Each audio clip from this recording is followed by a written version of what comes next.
In his budget speech this year, Finance Minister Pravin Gordhan announced a tax of 20% on high sugar soft drink scheduled to start April next year. Since then, lobby groups have been working to have the tax scrapped. Do they have a point? Joining me from our Joburg studio to discuss this further is Lullu Krugel, who is the Chief Economist and Director at KPMG. And Lulu, you've done an impact study on this, but before we get into that, sugar's the enemy, isn't it?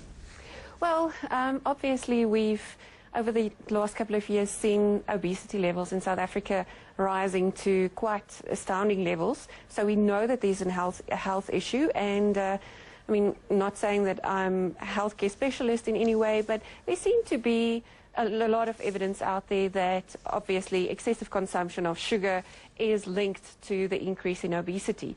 But the question is, you know, should you only target sugar-sweetened beverages? Should you look at other items as well? So that's where a lot of the argument is going at the moment. Should you actually focus on one industry only? Yeah, of course, we've started with tobacco, and if you have a look at, for example, Formula One doesn't support tobacco, or isn't supported by tobacco anymore, and that's a good start, and there are alcohol restrictions as well, so sugar is obviously the next one. But you can't have a blanket ban on sugar. You've got to start with something, and I would have thought that these fizzy soft drinks are an absolute natural. But what is the economic impact, do you think? People are talking about 60,000 jobs. I dispute that. Can you verify that?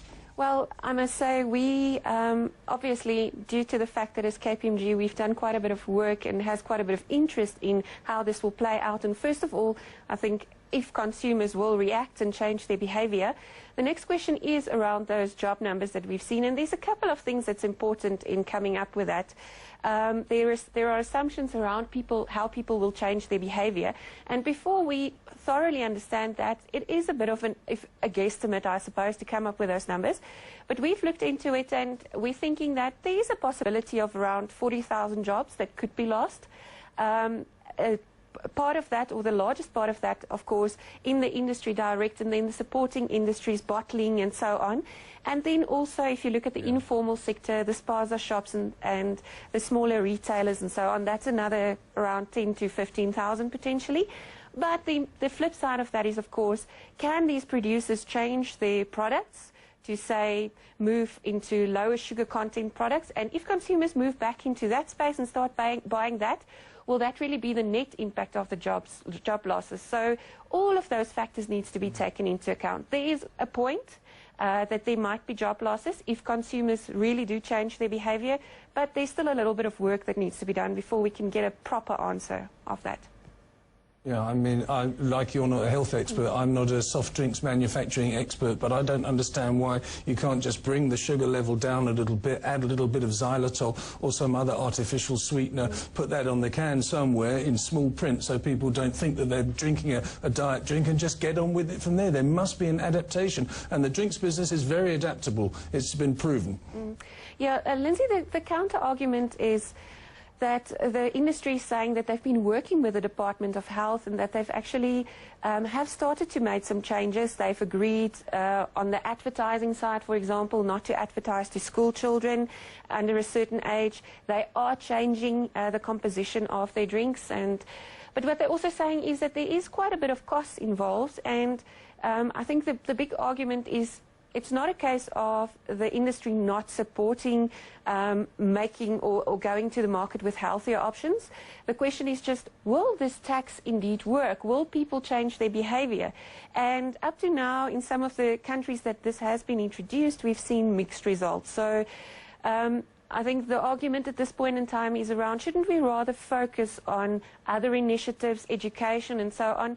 Again, the Department of Health and National Treasury are saying this is not all that we're going to do, but we're not hearing a lot about the rest of their plans at the moment. And also, we're not seeing that they've done a complete socioeconomic impact assessment as is prescribed by the presidency, to understand both the pros and the cons of this, and then weigh up where should the tax level be, and if we indeed should introduce this. When you have a look at consumer behaviour and price elasticity and the effects of that, you say to yourself, if something goes up from 10 Rand to 12 Rand and you're addicted to it, and you are addicted to sugar, we all get addicted to sugar, just like people get addicted to tobacco and alcohol. The fact is, you will find the money to buy it. It's like in the United Kingdom, David Cameron the former Prime Minister, fought an increase in alcohol taxes. It's not going to make any difference. Yeah. I think that people with an addiction just carry on. Maybe I'm being naive.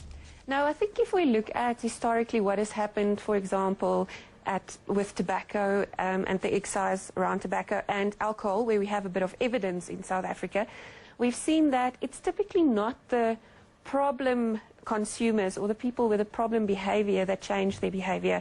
It's people that maybe are moderate users. So very rightfully, as mentioned by you, if you look at the elasticities, you see that the demand for those products from somebody that is addicted is actually fairly inelastic. So it's not making such a big difference. And that differentiation in different consumer groups is in fact necessary to understand where the best impact will be.